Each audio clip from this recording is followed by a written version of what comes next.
Aleluia! Glória a Deus!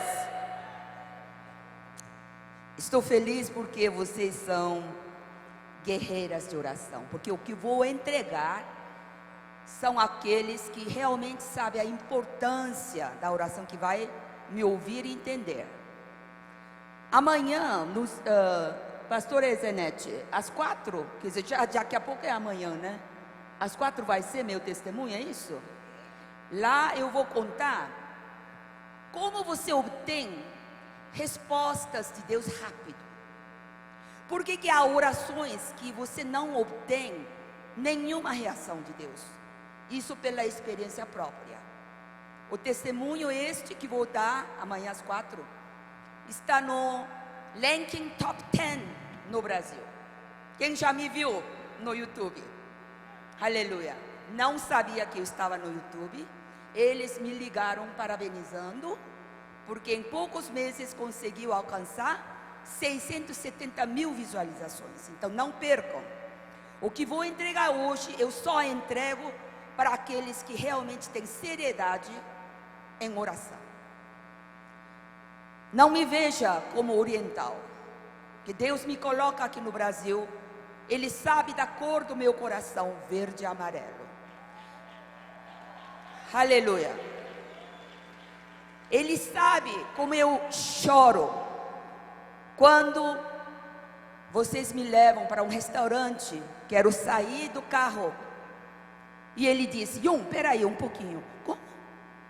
É porque está vindo um homem maltrapilho. Eu choro. Quando eu vim pequena para o Brasil, Brasil era segundo melhor para viver, melhor país para viver, perdendo apenas os Estados Unidos. E Deus sabe como eu oro para Ele, porque eu quero ver o Brasil de novo. Porque não o primeiro país, melhor país para se ver no mundo? Porque o Brasil tem tudo para ser potência mundial. Terra gigante, rico em recursos naturais. Foi a mãe natureza que deu? Não, foi Deus que deu. Foi Deus que deu. Vou contar tudo em detalhes no meu testemunho, mas vou entrar agora. A Coreia do Sul é a evidência viva do Deus vivo. A Coreia do Sul está dando uma lição para o mundo, porque eles chamam de milagre da Coreia do Sul. A Coreia tem quase 5.000 anos de história, mas sofreu centenas de guerras, porque é uma península que fica logo abaixo da China, e ao lado, separado com o mar, o Japão. Então China nos invadiu várias vezes, japoneses nos invadiram várias vezes, com todo respeito aos descendentes chineses e japoneses, porque eu tenho meus amigos, melhores amigos são chineses e japoneses, mas eu estou contando a história, tá? Naquela época, um país sobrevivia guerreando com outros países. Bom, então, como é que a Coreia sofreu? Só vou contar dos últimos 100 e poucos anos, porque é muita coisa, né? A Coreia tem só 130 anos de evangelismo. Só 130. E é tamanho do estado de Pernambuco. E nós somos segundo país em missão global, sendo só 100 e poucos anos. Você dá para ver, né? Como é que Deus interferiu para abençoar o Brasil. Então a última invasão do Japão aconteceu em 1909, terminou em 1945 com a bomba atômica de Hiroshima. 36 anos debaixo da opressão, da invasão deles. Por isso que meus pais falam japonês, porque era proibido falar em coreano, não podia ter nome em coreano. Aí terminou, mas estourou a Guerra da Coreia em 1950, terminou em 53.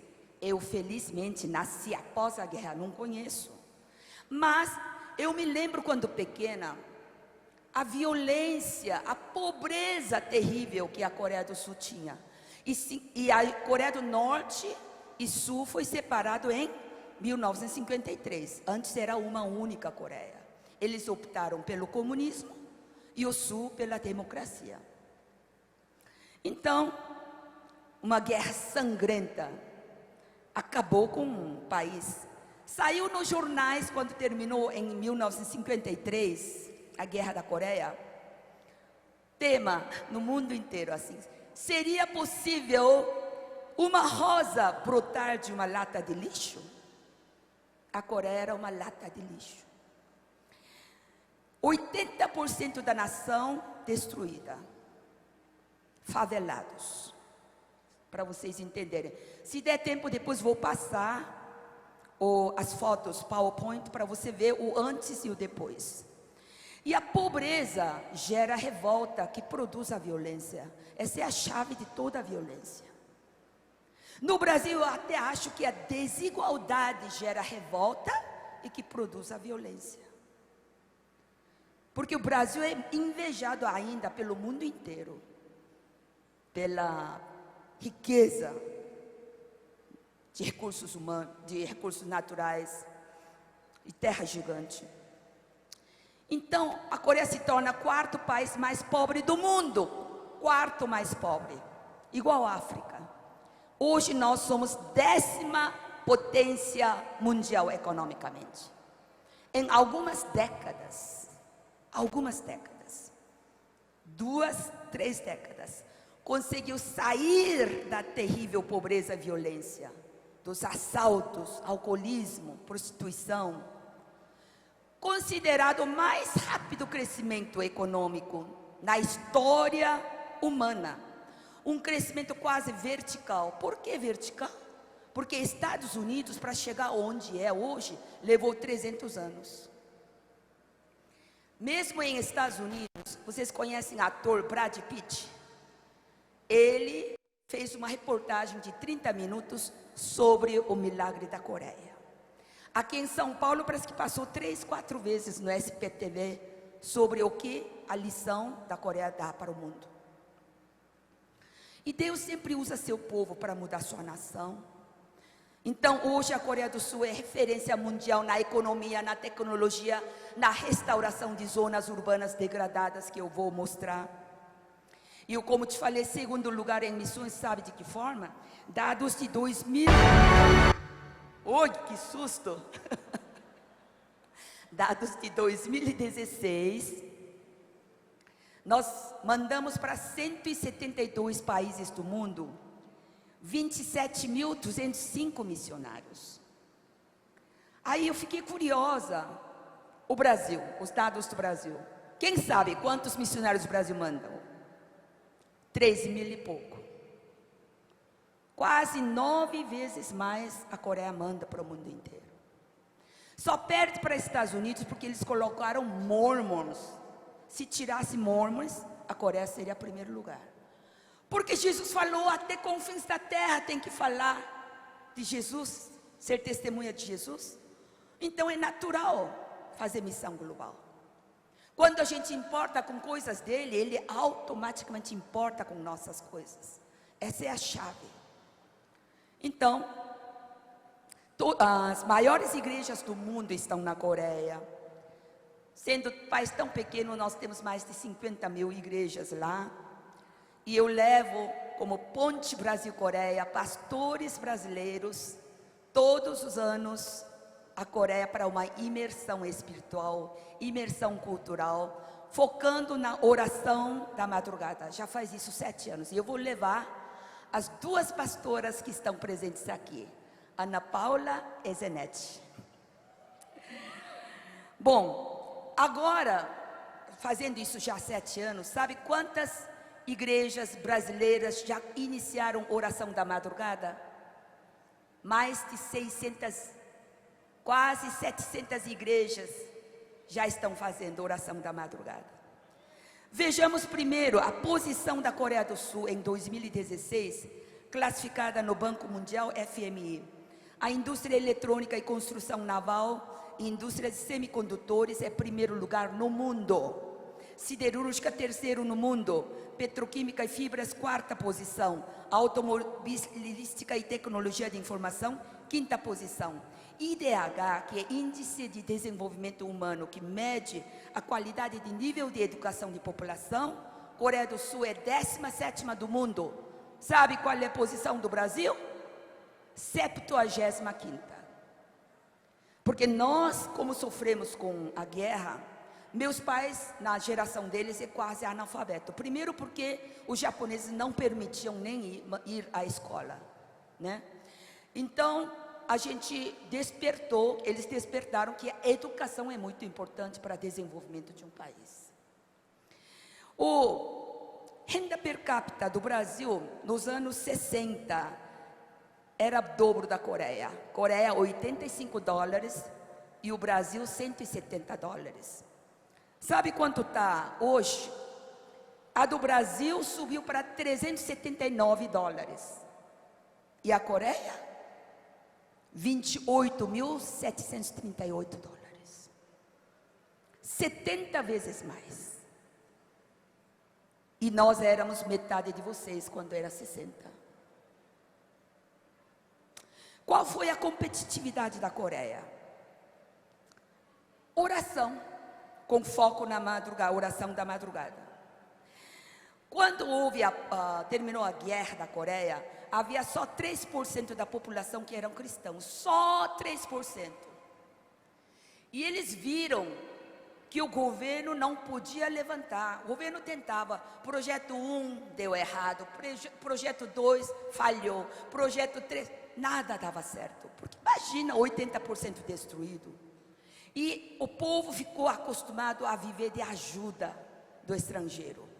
Assistencialismo dos Estados Unidos ou da ONU, Organização das Nações Unidas, que mandavam leite em pó, farinha de trigo, milho, roupa usada de sapato usado também. Eu usava roupa usada que Estados Unidos mandavam quando era pequena. Então veja, esses 3%, a atitude desses 3% que são cristãos fez a diferença na história da nação, esta disposição para ser instrumento de mudança. Você está disposto para ser instrumento de mudança do Brasil? Você está disposta? Você está disposto. Muito bom, vai fazer a diferença nessa história. O grátis incentiva a ociosidade. Tudo que é gratuito incentiva a ociosidade. Foram o que os coreanos estavam ficando, só pedindo grátis, porque não tinha oportunidade de trabalho, estava tudo, não tinha comida, não tinha trabalho. E eu achei algo muito interessante aqui, ó. Isso não quero dizer que os favelados brasileiros são ociosos, não, eles são trabalhadores. E eles estão numa situação melhor, porque pelo menos eles podem achar trabalho, então eles são trabalhadores. O que falta é oportunidade. Aliás, favela brasileira, em comparação com favela coreana que vou mostrar, a de vocês é favela de 5 estrelas. Vocês vão visualizar isso daqui a pouco. Olha só. A frase foi dita em 1931 no Brasil por um pastor sênior da Igreja Batista. Nome dele é Adrian Rogers. É impossível levar o pobre à prosperidade através de legislações que punem os ricos pela prosperidade. Para cada pessoa que recebe sem trabalhar, outra pessoa deve trabalhar sem receber. O governo não pode dar para alguém aquilo que tira de outro alguém. Quando metade da população entende a ideia de que não precisa trabalhar, pois a outra metade irá sustentá-la, e quando esta outra metade entende que não vale mais a pena trabalhar para sustentar a primeira metade, então chegamos ao começo do fim de uma nação. É impossível multiplicar riqueza dividindo. 1931, pastor brasileiro falou isso. Os coreanos, 3% da população que era cristãos, começou a reunir nas madrugadas com um único objetivo: orar pela nação. E esse costume nós temos até hoje. Primeira coisa que a gente ora é pela nação, depois pela missão global, e por último minhas coisas. Essa é a chave. Esse é o atalho. Veja, Nós cristãos temos a autoridade espiritual sobre a nação onde Deus fez nascer. 1 Samuel 12, versículo 23 diz assim: deixar de orar é pecar contra o Senhor. Você sendo cristão, filho de Deus, se não orar é pecado. Se não orar é pecado. 1 Timóteo 2, versículo 1 e 2 diz: antes de tudo, devemos orar e interceder pelos reis e por todos que estão em eminência, para ter uma vida sossegada e calma. Quieta e sossegada. Outra versão diz: façam súplicas, orações e intercessões pelos reis, por todos que exercem a autoridade, para que tenhamos uma vida tranquila e pacífica, com toda piedade e dignidade. Quem é o rei que aqui está falando? É o presidente. Quem são esses que exercem a autoridade? Os eminentes, os políticos, senadores, deputados federais, estaduais, governadores, prefeitos, vereadores, juízes. E aqui não está falando que orem por eles quando eles são honestos, têm uma vida limpa, não caem na corrupção. Não, desde que o povo elegeu no lugar de posição de político, você tem obrigação como cristão de interceder por eles. Para quê? Para ter uma vida com dignidade, uma vida sossegada e calma. O que é vida sossegada e calma? Sem violência, sem sequestro, sem medo de parar no sinal vermelho, sem precisar levantar muro da rua para casa, colocar arame farpado. Você sabia que eu choro vendo as casas com muro e arame farpado? Você já chorou por isso? Não era o meu Brasil quando eu cheguei, quando pequena.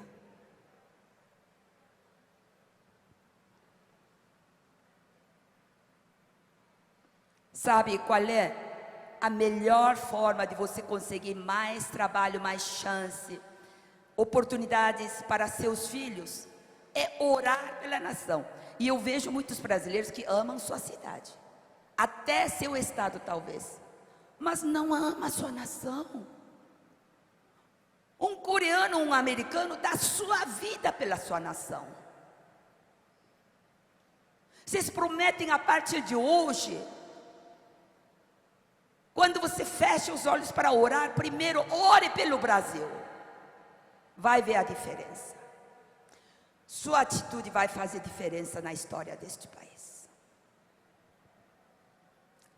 Se você orar pela sua nação, suas preocupações com os seus filhos ou com sua própria vida diminuirão. É atalho, como eu disse. Você dá volta e volta. Não, hoje nós descobrimos esse atalho. Em Provérbios 18, versículo 21 diz: a língua tem poder de vida e morte, e quem bem a utiliza, come do seu fruto. Cuidado com o que nós falamos, porque o que você fala cumpre.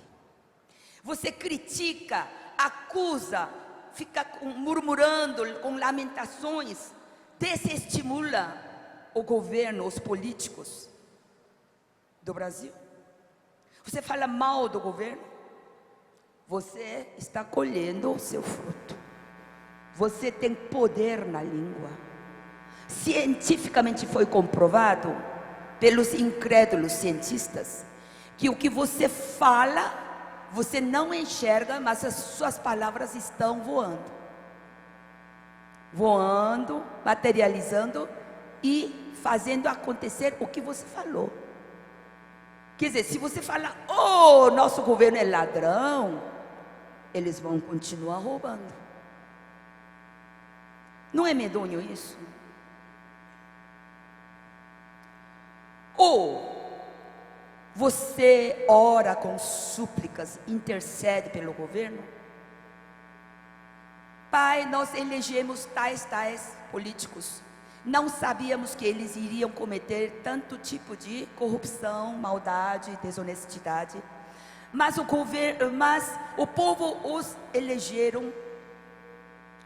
Então nós pedimos agora, em nome de Jesus, que eles tornem tementes a Deus, que não fiquem atentados em frente a uma corrupção. Você faz isso. Se você fizer, vai mudar a mentalidade deles. É o que os coreanos fizeram, e eu vou mostrar depois pelas fotos. Que sejamos donos da nossa língua, para que não sermos escravos de nossas palavras proferidas negativamente. Então, todas as manhãs, hoje na Coreia, 365 dias por ano, todas as igrejas, que são mais de 50 mil, sem exceção nenhuma, oram na madrugada, sendo 5 horas, 5:30, 6 horas. Cada igreja opta pelo horário mais apropriado pela sua situação. Todas, sem nenhuma exceção. Aliás, os coreanos pensam que o mundo inteiro os cristãos fazem assim. Quando eu revelo, não, muitos dos Estados Unidos, muitos do Brasil, a maioria não fazem, eles até assustam. Até assustam. Então, por que justamente a oração da madrugada? Por que estou enfatizando nessa oração da madrugada? Quem é que inventou isso? Puxa, eu gosto de uma cama quente na madrugada, né? Vamos ver quem é que inventou? Provérbios 8:17. Eu amo os que me amam, e os que de madrugada me buscam me acharão. Salmo 46:5. Deus nela está falando de uma cidade, não será abalada, Deus vem em seu auxílio desde a madrugada. Atos 5:21. Ao amanhecer, que seria a madrugada, eles, Pedro e João, entraram no pátio do templo e começaram a ensinar o povo. Olha, antigamente o povo de Israel acordava na madrugada para ensinar a palavra de Deus. Olha só. Salmo 88:13. Eu, porém, Senhor, tenho clamado a ti, e de madrugada te esperará a minha oração. Êxodo 24:4. Moisés escreveu todas as palavras do Senhor, e tendo se levantado pela manhã de madrugada, edificou um altar ao pé do monte. Daniel 6:19. Logo ao alvorecer, o rei se levantou e correu para a cova dos leões. Pela manhã de madrugada, edificou um altar ao pé do monte.